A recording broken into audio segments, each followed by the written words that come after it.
জামাত প্রতিপক্ষ হলে কি হয় এবার আমরা মাঠে হারে হারে টের পেয়েছি। আমাদের নেতা তারেক রহমান বলেছিল কঠিন নির্বাচন, সেদিন অনেকে বুঝে নাই, আমি বুঝেছিলাম, পরে আমরা নির্বাচন করতে গিয়ে বুঝেছি কি কঠিন নির্বাচন পাশ করেছি।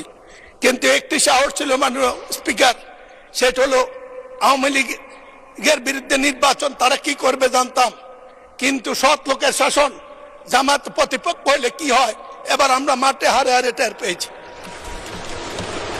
টাকা তারা ব্যবহার করে না, নির্বাচনে কোনো পক্ষপাতিত্ব করে না, ইনশাল্লাহ জাতির ভবিষ্যৎ উজ্জ্বল। এই জন্য জগন্নাথ ডেপুটি নেতা ডক্টর তাহেরকে নির্বাচনে জিতার পরে অভিনন্দন জানিয়েছিলাম, বলেছিলাম ফ্যাসিস্টদের বিদায়ের পরে কেউ যদি সবচেয়ে আলহামদুলিল্লাহ বলা উচিত সেটা আপনারা। এই নির্বাচন সুষ্ঠুভাবে সংসদ বসার পরে এত সংকট নিয়ে সংসদে আসার পরে যাদের আলহামদুলিল্লাহ বলা উচিত সেটা হলো জামাতে ইসলামী বাংলাদেশ।